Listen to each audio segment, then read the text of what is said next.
You know, I'd be super interested to hear your description of chemsex. It is the intentional use of substances to have prolonged sexual sessions and encounters, you know, so that's the intention. If you were out in a club and took some poppers or took something and then happened to go back and have a threesome, that's not chemsex. Chemsex, people take drugs, and quite specific drugs, to then go and have a chill out is what they're usually called. And like you said, they often last for days. So is it like new HIV/AIDS topic? Is it that big as of a problem? I mean, London is like the chemsex capital of Europe. It's a huge thing in our city. Whether it's new, I don't think so. The term chemsex has been around for a while. It was coined by David Stewart, who was a huge pioneer in the kind of HIV and sexual health landscape in London for a while. I hadn't heard about it until I started with Impulse. And what's interesting now is that I hear about it all the time. I would guarantee that most people know someone engaging in it, even if you don't know. It doesn't mean that everyone doing it is in trouble or, you know, not in control, but people will engage in it regularly.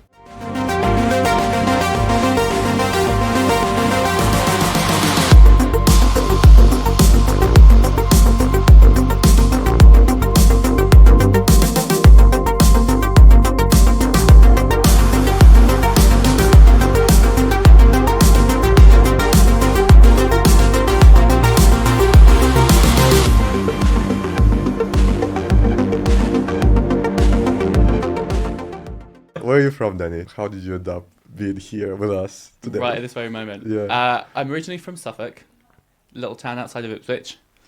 Didn't like it, never liked it really, like growing up, you know, very small, conservative, small town. So moved around a little bit, always wanted to come to London, but I met my ex-husband when I was home after uni. And then I realised the work I wanted wasn't there and I couldn't really find it anywhere where I was. So I basically said to him, I'm going to London, please come with me. And he did, which was nice. So then got here just over 8 years ago. Okay. Yeah. And coming back to your childhood, when did you know that you are gay? I mean, if I think back and I'm honest now, like from about 11 or 12, I was really sure about it. My cousin, who's the same age as me, came out when we were 13. And I don't know why I didn't at the same time, because we were super close. Our family were really supportive, but it was just something that I held on to until I was about 21. Okay. Yeah. I think part of it was because I was teased a lot in school for all the obvious things, you know, most of my friends were girls, wasn't into sports, all that stuff. You brought Barbies with you. Yeah, honestly, my Little Mermaid doll was my dream. And I think it was me being stubborn, to be really honest with you. I was like, didn't want to prove them right. So it was something I really pushed back against. But they would always say, oh, where is your partner? Like, yeah. Do you have a Other partner? things. Well, I had girlfriends all through school, you know, up until I was in my 20s. And then when have you met your first partner? When I was about 21, I kind of came out because I was with him. So it was a friend of a friend. We were all home for New Year's Eve in our hometown, and we hooked up, and then it became a bit of a thing. And as we started to date, I didn't think it was fair to not come out. So I dropped a text to my mum as I was running out the door to go and see him for the weekend. She was a bit upset I hadn't told her face to face, which I get, and I knew she would be fine, but there was just that slight conflict avoidance that I was leaning into, so I just ran away. And your dad? Yeah, also fine. My dad and my brother and my stepdad all found out at once. I told my mum long before, and then I was on a night out with a male friend of mine who is a straight friend, and he ended up sleeping at mine, as he normally did, because I lived closer to the town. When I was drunk and obviously feeling myself, I decided to drop them all a text and be like, guess what? I'm gay. And then woke up in bed with my friend, with them all downstairs. I could hear them all, and I was like, okay, this doesn't look great optically. But it was fine. We, had a nice conversation, the very typical stuff in terms of we still love you, la la la, a couple of jokes, well-meaning, and that was kind of it. And then they figure out that your boyfriend is vegan, and that was so it. exploded. That was the last straw. Yeah. They had enough. Yeah. And then you came to London. I mean, part of the reason I wanted to move down here, as I said, it was because of the work I wanted, but also I didn't have any gay friends. Where I lived, there wasn't a queer culture, there wasn't any kind of bar or anything like that, and I wanted to find that. So for me, it was very much kind of diving all in, trying to figure out all of that. It was a little bit tricky because my relationship at the time wasn't the healthiest. Very, very good man. We're still friends, but moving to London, I think, made issues more apparent. So trying to figure out that and build a social life at the same time was kind of tricky for the first couple of years. But Impulse, I joined in about 2020. That was the big kind of changing factor for me because I kind of got a built-in family with that. But Impulse happened 2 years after you moved to London, yeah? Yeah. Honestly, it was kind of a quiet first couple of years. I had a couple of friends from school who lived here, so I spent more time with them, and we would go out. But I wasn't really in the scene much and didn't really have any friends outside of people I'd meet at work. That was kind of it. Was it bothering you that it's hard to find friends, to make new friends? Yeah, I mean, it's a hard thing to do as an adult, I think, in general. Yeah. And London or any big city, I think, has that kind of duality where you have so many queer people here, so you know the options are there, but then it's almost overwhelming and slightly isolating at the same time, because how do you infiltrate that? You know, you can go out to bars. Yep. People don't really talk to each other in bars, let's be honest, Not unless anymore. you know them. Rude. Yeah, and honestly, because then I was married, if people were speaking to me and then saw my wedding ring, they tend to sort of turn around and leave. Yeah, there's no point to talk to you. Yeah, I mean, Yeah. they didn't know, you know, if we were open or anything, but they just assumed, and so then they decided you weren't worth their time. Yeah. So that was tricky. How long are you married for? 4.5 years. We were together for 9. Okay. Yeah, we got engaged just before we moved to London, and then got married the year we got here, which was very spontaneous as well. When we moved to London, we put it all on hold because obviously it costs a lot to move here. But then I just kind of arranged a bit of a last minute surprise thing for him in Brighton, so we did that. Oh, nice. Yeah, which was cute. So we're moving to Impulse. Okay, the pitch. Impulse is a global organisation that looks to engage, support, and connect gay and bi men globally. So it started in the US. It started as a sort of HIV awareness and support advocacy group, and has expanded. There's about 26 chapters across the globe. London is the only one in Europe, interestingly, and London kicked off in about 2017. Primarily, it started to tackle chemsex because it's such an issue in this city. But in general, Impulse does things around sexual health, mental health, substance use, and social justice. It's funded by the AIDS Health Foundation, so AHF, which is great because we don't have to typically fundraise. We're just given our budget and then we decide as a group how we're going to spend it, meeting, you know, the mission.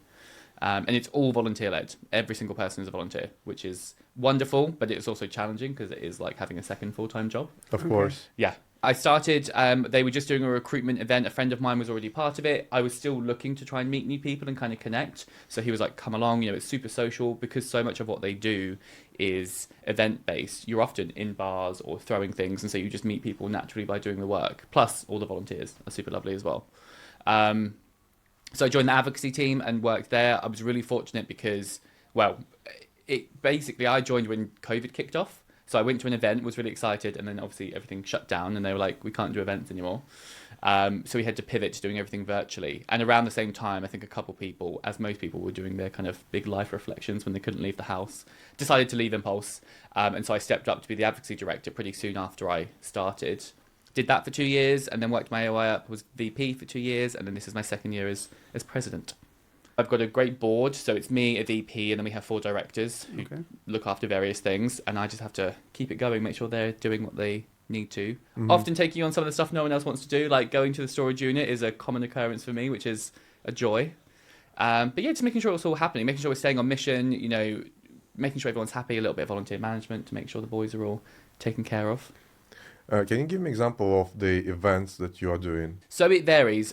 Something we did for a couple of years was we had a drag brunch, which happened every 3 months, and we would offer free on-site STI testing. So it was your 3 monthly checkup. Nice. But you know, you wrap it in something more fun and engaging, right? So we partner with different services across the city to do things like that.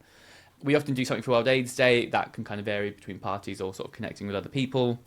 This year, we're doing a lot more on chemsex. So we had an event, we usually do one around Valentine's Day, called Grind Date, which the intention behind that is getting people off apps and meeting in person, because, you know, a lot of relationships can become quite transactional.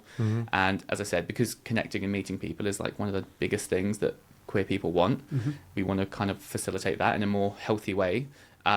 It's also one of the reasons that people dive into chemsex, because it's an easy way to connect with people. You know, if you're on Grindr and someone's having a party or they invite you over and you don't know anyone, it's like the quickest way to connect to someone, especially if you're not confident in how you look or talking to people or even sex. You know, it's a slippery slope, I think. You know what? I'd be super interested to hear your description of chemsex.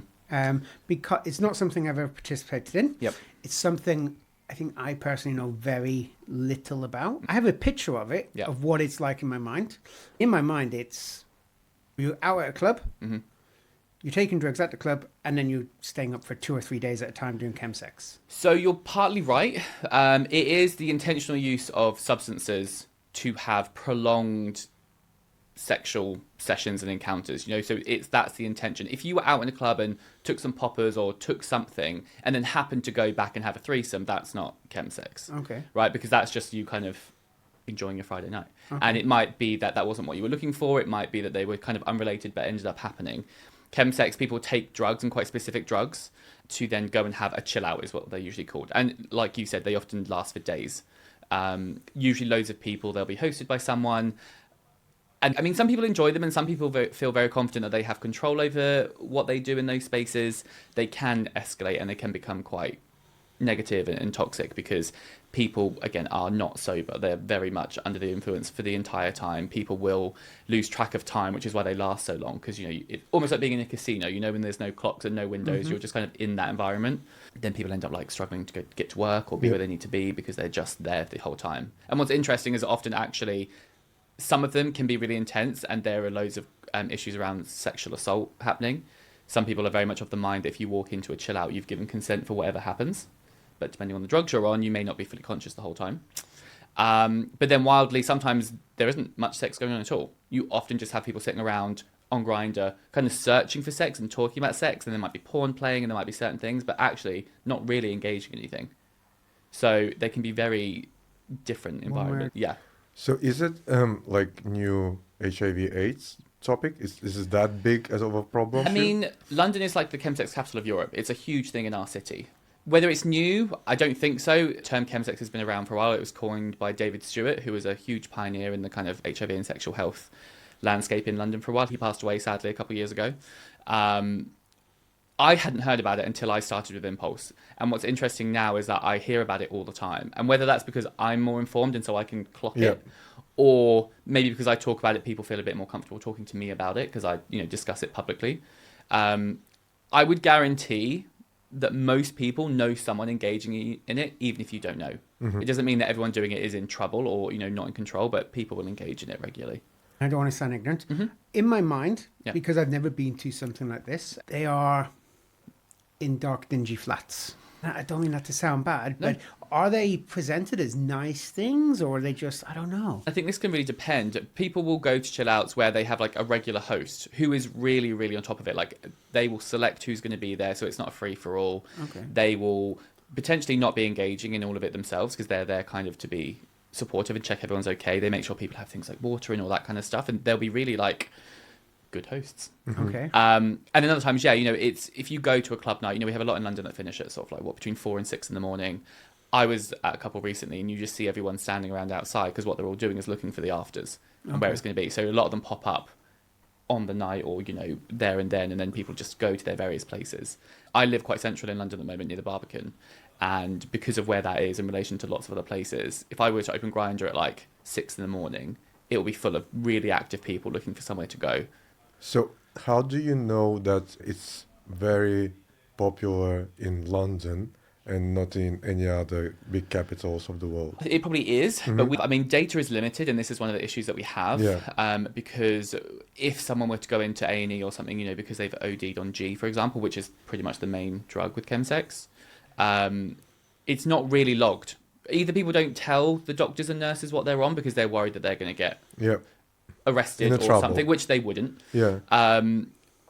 And also, it's not actually documented. People might just put like overdose, or drugs, and they don't specify. So we don't even have a clear picture of how many people are going in and being impacted by this. I mean, people G out in clubs is quite common, and more dangerously, it's quite normalized. People will just kind of be like, they're G'ing out, right? That's what they'll say, which is actually they're ODing. Yes, but, we use that softer language because then we don't have to take it seriously. And a lot of people don't even know what to do. People think they know what to do, but we on the Impulse Instagram, we'll do sort of polls and stuff like that. And when it's anonymous, people are a bit more honest and they're like, we're not really sure what you would do in that situation in terms of, do they have to be in a certain position? Do you wake them up if they're asleep or do you leave them? All those different things. No one's really sure. So I've never taken G. I've only come across it once. I was living in Manchester and I'd just come out. I was 21 and there was somebody fitting out or G'ing out in the car park. And I was properly freaked out. I was like, I'm stood here watching someone die. Because that's, in my head, that's what it looks like. If you don't know what this is, it looks like you're just watching someone die. I think it just... And later on, I did try recreational drugs. But I never went near anything hard because of seeing that. It just looks terrifying. It's kind of wild because I did a thing on my own Instagram a couple of years ago asking people about various drugs and what they took. And loads of people take drugs, obviously, especially queer people. And when I asked why, what was wild is that one of the biggest reasons was because it's cheaper. It's so expensive in London, even just to go out and buy drinks. G is so readily available. You can buy it in bulk because obviously you buy it under whatever it's, advertised as online. And then you have to dilute it because you have to be very, very specific with it. So it's easy to get hold of. It means a cheap night out because all you then do is buy a soft drink to, add it to. But also, I think because you have to measure it so specifically and you have to time it for when you have it, people get a false sense of control over it. They think they're in control because they're doing all these steps to do it carefully. But it only takes you being a little bit high, someone not paying enough attention, or whatever, for it to go wrong. Yeah. So I imagine in my head it plays out a bit like cocaine. You have cocaine and then you're like, oh, I'll have another line. But you're in no place to make a decision on how big that line realistically should be or the amount of time until you take your next one as well. The person is high when they're deciding to take the next batch dose. I don't know. Well, so G has a sort of a temporary effect, which is why you time it, right? So you take it, it gives you a good rush and a good feeling, and then you would take it again. Often people do it in groups so that someone times it and you would maybe rotate that. Okay. And you have to have a very specific amount. And people will literally time it on their phones. Like people are really, I say careful, like regimented with it. But again, accidents can happen, right? Speaking of then how, because you are very focused on making sure that people are aware of it and trying to fight it, right? What would be ideal next steps from different stakeholders that would help? I think the first thing is that it's just going to be more open conversation. People have got to feel safe enough to talk about the fact that they engage in it, even if they're not at the stage where they're like, this is now a problem and I need help. Like even the work we do, we're an advocacy group. We're not a support service. We're not professionals in that way.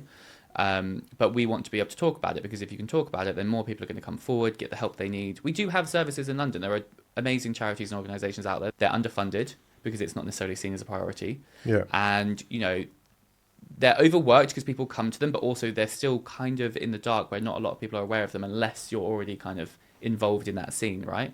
So there's just going to be more attention put on it, really, and it's going to be taken more seriously. Like I said, A&Es and hospitals need to track more about who's coming in under the influence of what. Yeah. And then you can actually decide what you need to do to tackle it. When I go to the NHS clinic for sexual wellness tests, they always ask me whether I had chemsex. Yep. So isn't that the stats already? True, but I think a lot of people don't tell the truth. Okay. And I guess also if you're saying that sometimes they're not even having sex, that would distort your view of it because you wouldn't count it as having chemsex. You'd count it probably going to a chill out. Yeah. I've been on Grindr at night, not now, but back in the day. People would be like, oh, do you want to come to a chill out? For me, I'd be like, oh, they're inviting me to their house. Yeah. And I would literally, I would. Yes, I would love to. I wouldn't. I mean, I'm not going out past 11 o'clock. I've got my pajamas on, and that's since I was like 27. If somebody invited me to a chill out, I wouldn't think that it was, I was going to a chemsex party. So is a chill out just a chemsex party? Yeah, pretty much. But you're right, you have to be careful. I mean, because even in my language, like if I'm talking to someone on Grindr, like, what are you up to? Or, it's the evening, I'll be like, oh, I'm just chilling with my flatmate. And then I'm like, wait, have I just sort of accidentally maybe signaled that I'm trying to say I'm at a chill out, which I'm not, I'm just hanging out at home. There are certain terms where people can then just make it obvious that that's what they're doing. So if you are looking for it, it's easy to find. But I think if you don't know, it's also easy just to get invited and go and not realise. If a person has done it, right, and wants to find a way out, what would you recommend to him? You reach out to one of the services. So the one that we work with the most is Controlling Chemsex. They're a really fantastic organisation. They do loads of great initiatives. Like they will have Grindr accounts where they'll be there and kind of just offer support so that you can just message them directly. And they will put you in touch with counsellors and, other medical professionals if that's what you need. They'll really figure it out on a kind of case-by-case basis. But even like you said, even when you go in to have your sexual health screening, go and tell them. Because if they can't help, they will connect you with someone who does. Dean Street does have a chemsex service as well, so that they do exist. You just have to ask someone. And do they actually treat it? Is it like alcoholism? Like when you can't treat it, you can't treat it. How does it all work? It really depends. Sometimes it has fallen into addiction, but that's not always what it is. And I think you would minimize the problem to say it's an addiction, because a lot of the drivers towards chemsex are things like loneliness and isolation and all the usual things that gay men specifically go through, like, body image and sexual performance, because again, there are ways you can explore all that safely. So sometimes it's a mental health issue, really, is probably what I would say. And so often you will get support around that. So what is it that is driving you to this? Why do you feel like you need it? The drugs are kind of secondary, right? They just happen to be part of it. And of course you can get dependent on them, but that's not why you started typically. So you go to the root of the problem, 100%. and then try help them to solve that root, and then they won't use. Yeah. Okay. Yeah. If they can then source sex in a healthier way or in a more positive way, then they're going to do that instead, because often what they're looking for is companionship or intimacy. Yeah. Or, they might be exploring sexual kinks and fetishes. They might find an organization or a club night or something that lets you explore those things with more safeguards in place. So there's always something that someone's looking for, and they just go to Chemsex to find it. What could major apps like Grindr do to help to prevent this all? I mean, it's really hard because, if you think about what the point of Grindr is, it's to make things like that more accessible, right? I was talking to friends about this the other day, and I think about the fact that I grew up in a really small town. And Grindr wasn't really something I mean, it was probably around, but maybe I wasn't aware of it. Or maybe it was just there wasn't anyone else, there to engage with. But just you. It was just me. Just refreshing. Waiting for someone else to come out. But, I can imagine that if you are 18, 19 and you live somewhere rural like that, it's a great way to actually just meet other people and talk about these things where you kind of feel safe, right? Because you can be anonymous on there if you want to be. So that can be really good. But I think if I was I would hate to think that Grindr was my first foray into trying to engage with gay men as well, because it's so transactional. And if that's the first way you learn intimacy and how to talk about sex and how to engage in sex, I can imagine that's not great either. So I don't know. Grindr will try and clamp down on certain terms, like H&H, high and horny, is a common phrase when you're looking for chemsex and chill outs, and they make it harder for you to put that in your name now. People obviously are very creative and they just move things around, and they will clamp down on stuff like that. But I think they just need to have more safeguards in place. But I don't know. Is it their responsibility? I think that's a question that we have to ask as well. Well, it's like blaming bar for alcoholism. Yeah, fair. And I'm not saying that I don't think it is their responsibility. I think that everyone probably should, if we're thinking about it from an ethical point of view, everyone who is allowing it or enabling it should maybe try and take some responsibility. But, they're offering a service and then it's up to us how we engage with it, right? Yeah. I don't know if there's a way for them to have more mental health support on there. Do they offer it? You can get ads that pop up, constantly on Grindr. So maybe they need to do more targeted ads like that and actually allow people like controlling chemsex to have a space, because often their accounts will get deleted. So they have to giving charities like there are organizations like yours actual free advertising space. We've just advertised on it in the US. Great. It's not cheap, and I could see if you're a charity that would eat your budget in no time. 100%. Exactly. I used to have it on the free version, and I just remember that stupid thing advertising for gambling. What a ridiculous thing. I don't know if anybody ever used that, but alternated out where there is sort of help. I like that. All right, we'll email Michelle. She's our account manager, Grindr. But going again backwards to the root of the problem, how do we educate new generations of gays how to navigate this life, that it doesn't start with porn and Grindr?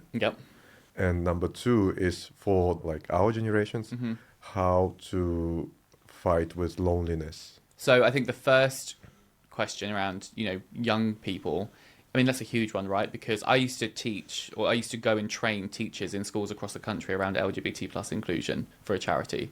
And it was wild. Some places are so inclusive and they want to do the right thing. They just don't know how.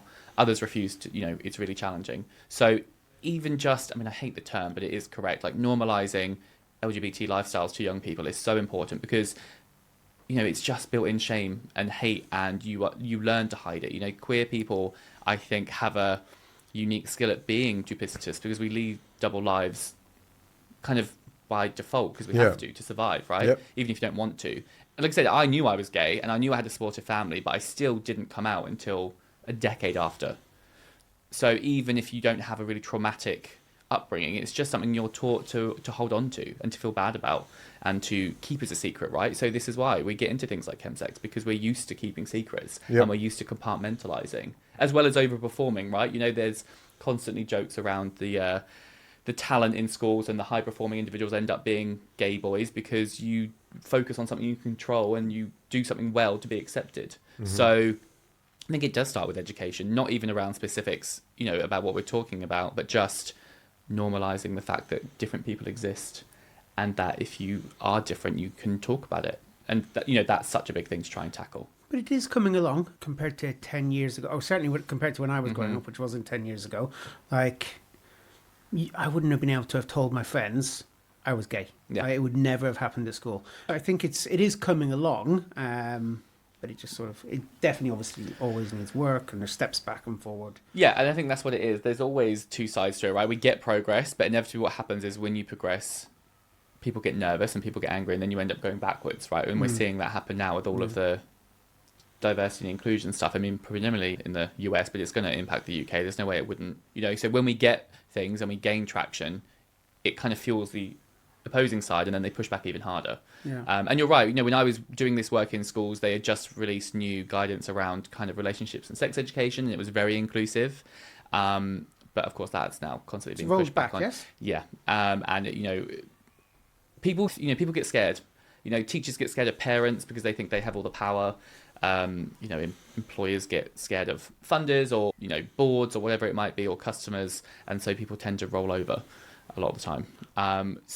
But in terms of young people, I think there's a lot more progress there. Like, the goal for us whenever we do this work is, like, we want people to not care. You know, if people come out, you want them to be like, cool. Yeah. What else? Do you know what I mean? Like, that's the gold standard. You don't want a big fuss about it. You want someone to not care who you are. I do think most kids coming through like high school and so on now are getting to the point of not caring. Where it is to be at high school now, I think it's a lot less of a problem than it's ever been, which I just think is awesome. There's definitely more knowledge and, you know, information out there. Obviously, with social media, you know, ignoring the negative sides of it, it makes people, they're able to connect and find things out and learn more and find other people who they're similar to. So I do think there's loads of benefits, you know, but it's also, you're taught to hate, right? So it's not often the young people, it's often maybe older people in their lives who are causing the issue. Yeah, 100%. True. And about loneliness in big cities? It's a really hard one, because I'm trying to think about, like, when I got here, you know, I came with a partner, so I had someone already with me, but I was still struggling to feel connected. But also, again, it's something that people don't talk about, especially men, you know, feeling lonely, wanting friendships, and actually really talking about how important friendships are to you is frowned upon potentially. And so people struggle with it. And I also think because we grew up in such a, I don't know, there's a weird built-in competitiveness, I think, with gay men as well. You know, to be the most sexually desired person, or to be the most popular, or to be seen a certain way on social media. And I think that can limit your friendships, right? Because no one wants to be around that energy. I had a friend I was close to, and it was very much that, you know, if we were getting ready for a night out and I had a nice outfit on, rather than say I looked nice, he would start panicking about what he was wearing and then want to go change, because that was a source of, you know, struggle for him. He didn't want to, I don't know, you know, it's just something that literally flipped the switch in him that he couldn't deal with. Well, why did you feel like you needed to outdo him every time? No, when you just respond naturally, it's hard to change it. You were there in a big feather boa. Yeah, exactly. I'm just a bit extra. And I think that limits it. And it's funny because those same people will lament the fact that they don't have close friends and stuff. But I do think a lot of it's trauma. And I don't say that because I don't like when people say, oh, it's trauma, and therefore don't think they need to do anything to change. Yeah. You can be aware of your trauma, but you still have to work on it. And it doesn't give you license to treat other people terribly. But I think it just creates this weird paradox of people wanting desperately to be close to people and wanting that connection, but actually displaying behaviors that limits and stops that without you maybe being aware of it. Can you give examples of social clubs, even in London, that exist? So, I mean, there's literally a gay team for every single sport you can think of. There's a few rugby ones. There's Spikers, which is a volleyball team. There's, I think, Orcas, which is, oh my gosh, I think water polo. Why'd you look at me? I don't know. It's just like, I didn't want to get it wrong, because if they listen, they'll tell me off. Yeah, okay. There's a badminton club. There's running clubs. There's Workout with Pride. There's Spinder, which is a cycling class. Like literally any sport that you can think of, or exercise class, which in itself can be a bit scary. I'm not the sportiest person, but I'll go to a few of them just because they're nice and social. There's board games and gamers, so if you're into that kind of thing, you can go along. Also charities. Like I said, Impulse, the reason I first joined was to meet new people. So there's so many volunteering opportunities with so many LGBT organisations that you can join. Like London Friend, you can go and help them host their kind of social groups that they do. I live in Reading, just outside London, and I've got young kids. Like getting into London to go and work out is just not a possible thing. But there's like gay gamers groups there. Yeah. There's gay rock climbing. Oh yeah. There's so many different things, and they're not just limited to London. They definitely seem to be becoming more of a thing. I mean, yeah, bouldering. I went for the first time with my flatmate a couple of weeks ago because he loves it, which is it's rock climbing, right? But we call it bouldering now because it's cooler. I don't know. Yeah. But there's a huge LGBT interest in that, which I had no clue. Like now I see them everywhere, these bouldering clubs, and they all have the flags outside. They do, don't they? Yeah. It's really, really common. It's just friends of mine, the founders of gay cycling club in London, LDN Riders. One of them with another co-founder are doing new startup called Tribes. Okay.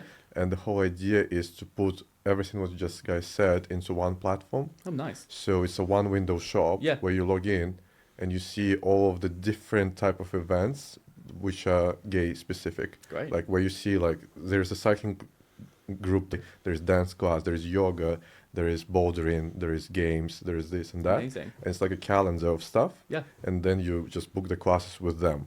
I love that. I've joined a couple of the events in the last 2 weeks and they were fantastic. You got lots of hookups on it? Well, I mean, let's not be naive.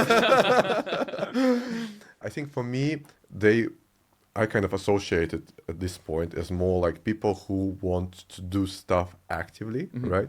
But what if you don't like sports? And then what you just said, that then there are these charities, organizations where you can volunteer and do so much more, right? 100%. And, again, social media is wonderful for this because you can just follow all these accounts. And we try and, cross-promote, as do loads of the other ones. In general, I'd say all the groups are super supportive of each other, and sometimes they'll join up to do bigger events, but there's other things like there's gay book groups and stuff like that as well. But yeah, if not, just Impulse is a perfect one, right? Because we are advocacy and events based. Some of our events are literally just about, hey, come and hang out and meet new people.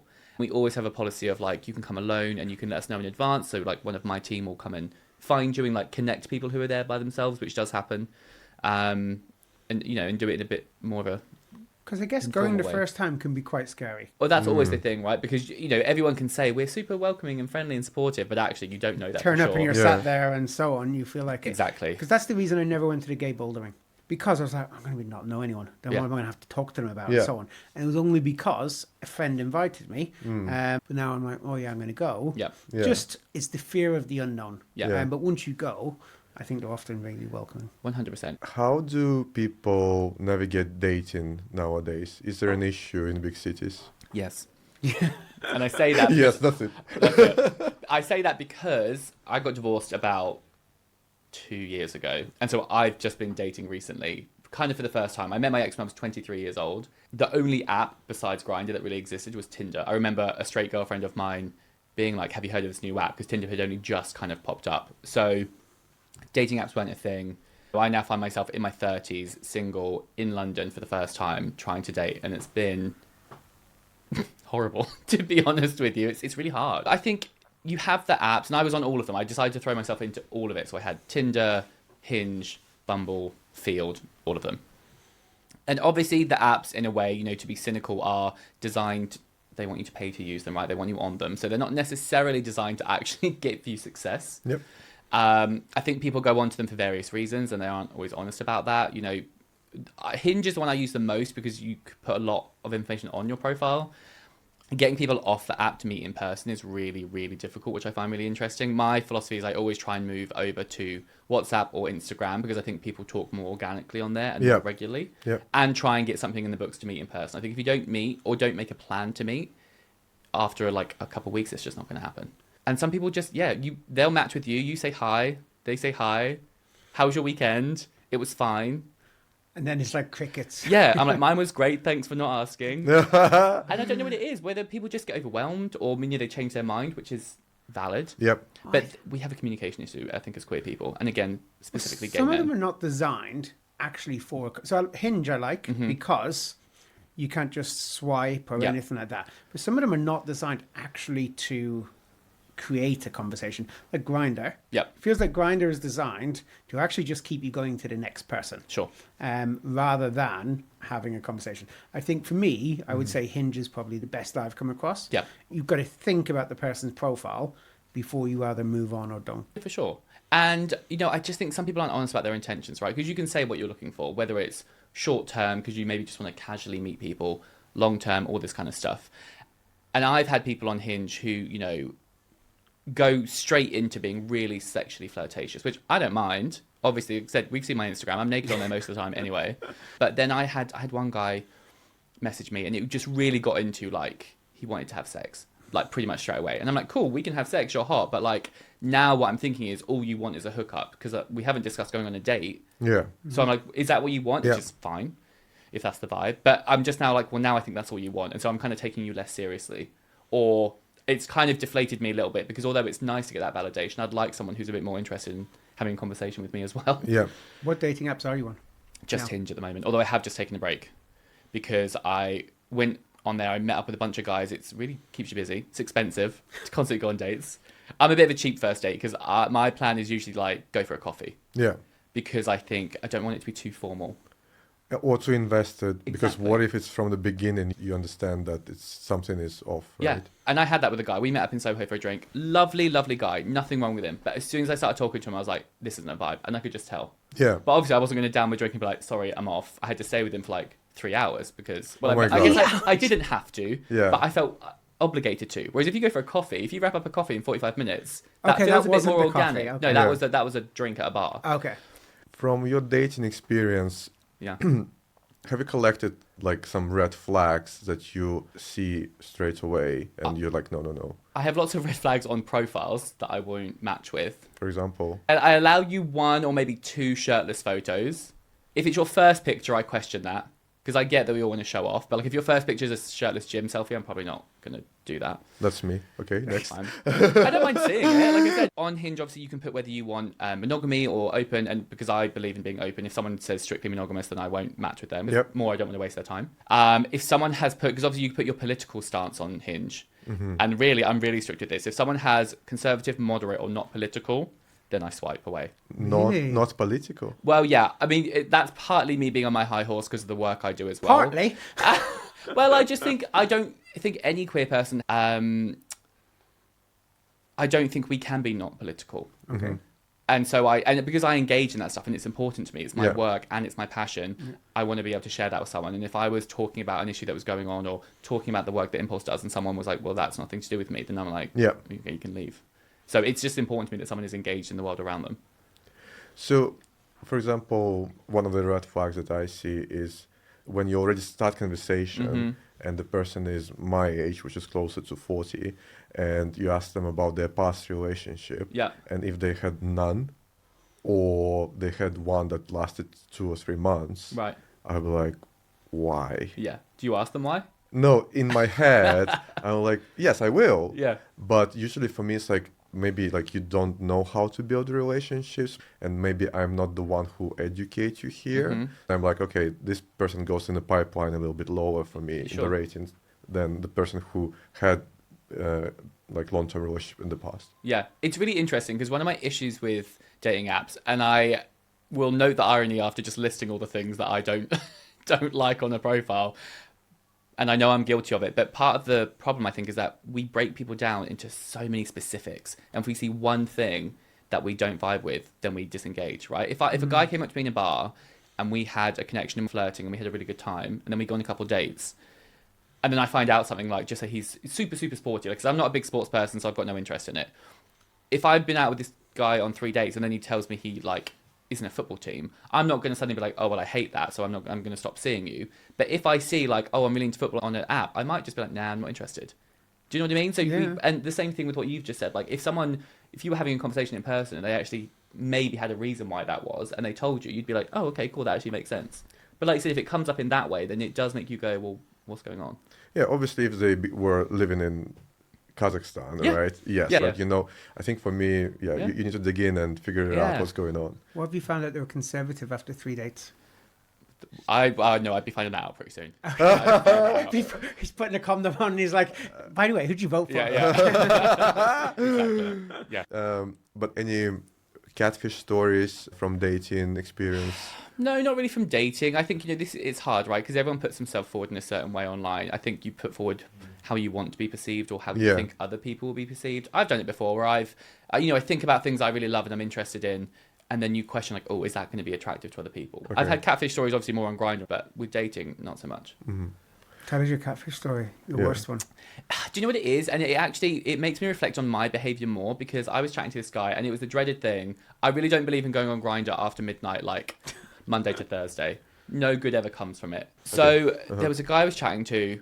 I mean, obviously I was on there, so I'm sort of saying these weirdos on there. It's me as well. I was chatting to this guy, sent me some photos. And the thing is, when I look back now, they weren't the best photos in terms of like quality. So already I should have been like, but horny brains don't think clearly.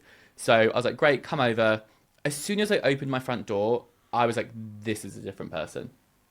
But me, being a very polite British person, was like, hi, welcome, come in. Do you know what I mean? And I thought, okay, yeah. And then he came in, and then we were falling around, because in my brain, and this is twisted, I was like, okay, I want this person to leave. But I was like, having sex with him is going to be the quickest way to get him out of my house. Do you know what I mean? Without doing, and that's bad. Because that's horrible. I know, because I didn't want to have sex with him. But I thought that's the politest, quickest way, because I can do it and then get him out, and then I'll block him as soon as he leaves my house. Yeah, I've done that. And it's insane. Like, you're just too polite. To be like, sorry. sorry. When we had threesomes, there was times you were like, I'm like, not digging this, and then you would just leave me there to finish up with them. What are you on about? No, but I was doing it for you, so maybe I thought that you liked it. No, I was just like participating because I'm like, it's polite. Yeah.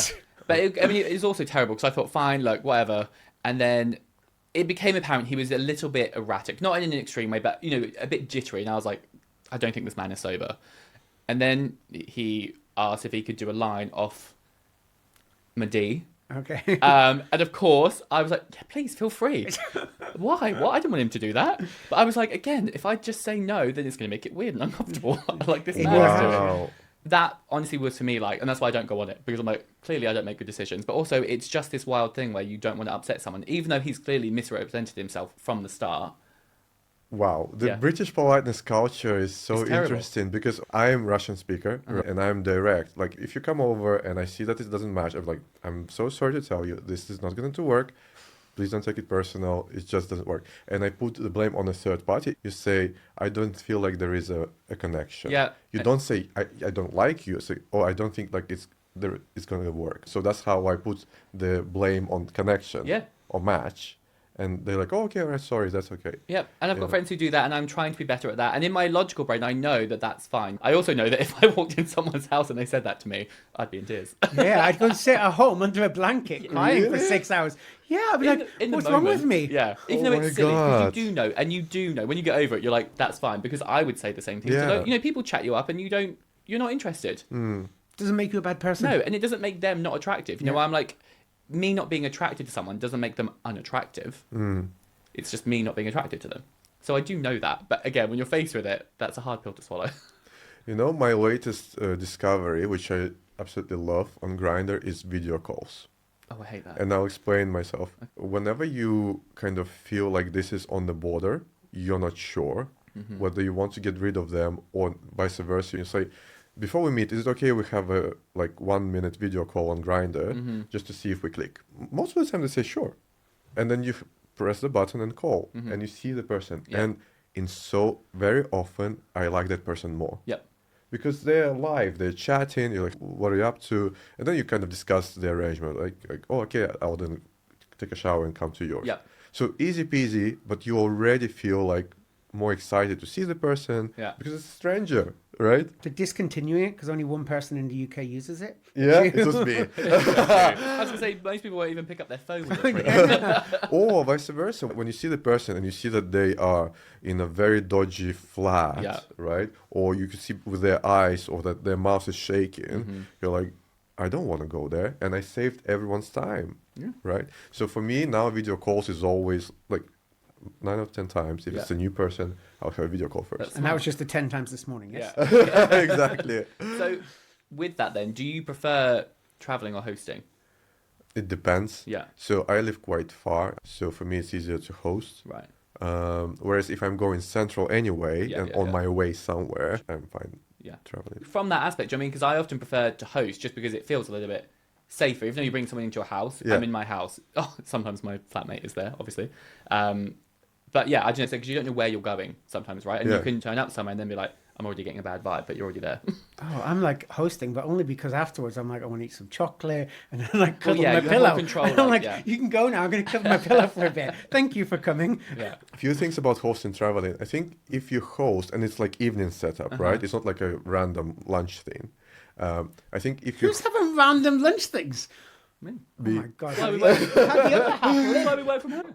So if it's like you have evening, right, and you do want to have a good time, and it's a random person, have a drink with the person. When you're hosting, you can offer them gin tonic, the drink kicks in, you chat to each other, and then there is better connection. It doesn't feel dry sex. Yeah. So I think that is when hosting is kind of beneficial. When traveling, I think what's exciting is a new place. It's like when you go to the hotel, you're already in a bit more horny mood because it's different location. Yeah, it's sexy. Exactly. So I think there are benefits to both. Sure. Oh, I'm like all for hotels. Like a hotel or my house. I'm like, hotel's just perfect. Yeah. I can order room service. Not many people can afford that. Only because I took all your money and divorced. Exactly. So which concerts do you want to go this summer? Well, I'm in two minds about this because my number one diva is Mariah. And she's... Mariah Carey. Yes, who else? The one that stands on the stage and doesn't sing. Okay, well, we're not going to dive into that. Or you just beat him off. I'm off, yeah. No, but she's performing at Brighton Pride, and I've never seen her live before. And I'm in two minds about whether going somewhere like Pride, where you don't necessarily have to take it too seriously, is going to be maybe the best way to see her. Because, everyone's just like chilling, having a good time with good vibes. And, it's typically a shorter set. She'll do a medley. She'll do all the kind of big stuff. And then you can just enjoy it. And it doesn't matter if she's performing or not. Or she'll be performing. Do I wait and go see her in a more intimate show, which I still think she would kill. Does she still tour? Well, she does occasional things. Like she's doing a day after Brighton Pride, but it's in Sandringham, which is, in Norfolk, outside of Norwich. It's like a schlep. To me, it's such a controversial celebrity, similar as Katy Perry right now, right? In the way that my sister lives in Dubai, and she invited me for Formula One Grand Prix. Yeah. And after that, Katy Perry performs. Right. And she's like, it's in December, let's book tickets now. I was like, sure. We didn't book because Katy Perry then in a week time started her show, and all Instagram is about making jokes about Katy Perry's horrible show. Yeah. And we were sending to each other like, oh my God, this is just a cringe. Like, it's horrible. And we just send each other every day because it's a lot of fun. Yeah. And now I want to go just to see that cringe live. So for me, going to see Mariah Carey, it's same. It's just, I would go definitely, but not because I will admire her performance like Beyoncé. No. I want to see how does she gives nothing. Your heart is full of hate is what I'm hearing. It wouldn't be if it was Kylie. He'd be there for Kylie. What about Beyonce? I really wanted to go to this tour, actually. I do love Beyonce, but I find concert prices a bit insane right now. But Cowboy Carter, I actually think is a very good album. So this is the one I would have liked to have gone to. Yeah. But again, I didn't even try, to be honest. Yeah. I'm struggling with the concept of cowboy culture. Okay. Because, again, I think it's so alien to a person like me who is from Central Asia that... I didn't listen to the album, and even the song that she has, the first one, which was like Houston, Texas. Oh, I really like it. I've heard Beyonce songs, but I've never ever put a Beyonce song on to listen to. Apart from Houston, Texas. Apart from Houston, Texas. That was the only song I'd literally put on. That's great. Chose to put on from Beyonce. So my struggle with this as a businessman as well, you segment your market size is so much smaller if you're going that niche into cowboy theme that I think Europe or like Central Europe, all Russia, it's millions of people. They can't relate to it. And I see that also in ticket sales and the whole vibe of this album. I feel like I can't relate to it. I don't like it. And for me, it's like, Azamat, what a bastard you are. For previous album, you were like selling your kidney for it. Yeah. And now she's doing it's the same person, same artist that you admire. And now you're kind of on the border of almost hating her for that. Well, the thing is, I mean, there's a slightly she'll be fine. She I know doesn't really have to worry it's not about just it. the same as what Kylie's done for the last 40 years. Yeah. I mean, it is a very quick turnaround, right? Like Renaissance was what, 2 years ago, the tour, or whatever. It wasn't that long ago. So to do another huge one is kind of insane. Yeah. But you know, the intention behind these albums, in terms of the point of it, is that she's reclaiming these genres that were a lot of the time, if not founded, where, you know, they have a huge black history and culture attached to it that people often don't know. You know, country music is huge in the US, right? Yeah. But what you often see is a lot of like white Western people, you know, who live there talking about that, and that's part of it, sure, because that's part of the culture in some states. But the roots of it are a lot more diverse, or a lot more nuanced in terms of other genres mixing with them, and that's what she's doing. Right, she did it with disco, with Renaissance. She's doing it with country now, and then obviously the rumor is the next one's going to be rock for the same reason. Yeah. Just figured out. I think I'm going to love it. Like, literally, I listen to so much country music I didn't even realize. Like, my most listened to is Neil Diamond, Kenny Rogers. I don't even think of them as country music. Yeah, I think I'm going to be like Beyonce. That'd be great. I'm going to buy an album. You need to go down here and buy an album. And I found some great artists from it, because she was really good at, you know, bringing in other artists, even just to do backing vocals or help co-write some of the stuff or whatever. And, you know, there was obviously, like, when the album came out, everyone was dissecting it and reading it. And I found loads of great artists from it. And that's another thing that's really great that she's doing. How about Mighty Hoopla? What do you think about that? I love Mighty Hoopla. Yeah. It's one of my favourite things to go to. Wasn't last year really bad?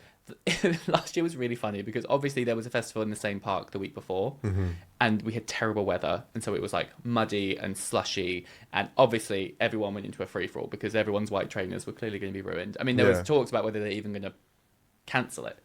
So, you know, they were doing all this kind of control stuff, so putting more flooring down, keeping an eye on the weather. Everyone bought wellies. I, like an idiot, invested in hunter wellies because I'm an idiot. You need to look fabulous. I absolutely didn't need them. They honestly haven't been worn since. And actually, the weather was totally fine. You didn't even need wellies. Everyone was wearing them, and it was fine. But do you like the lineup, or you go there for the vibe? Both. I actually don't often care who's performing, because I think I just enjoy it. There's always someone you like, and it's more about being there. I do think the lineup this year is very good, and people are not appreciating it enough. Because Sierra is headlining on Saturday. Who is that? Exactly. This is my This is Sierra. You know, she. I'm joking. Of course, I know who is. So I actually have She's no idea. One who to this is. step. Nah, Yeah, nah, nah. you'd recognise a couple of the songs from the early 2000s. I don't listen to modern music. I listen to old music. Like, Well, I mean, some of it is old now. It's like 20 years old. But she's had stuff coming out consistently since then. And she's a really good performer, like Janet Jackson kind of vibe. So in terms of what you're watching, it's going to be incredible. Yeah. But people are like, oh, yeah, whatever. And I'm like, this is just rude. And then Kesha on Sunday, which you just know is going to be filthy. So, because she goes crazy. Wonderful. Cool. Thank you so much, Danny. You're amazing.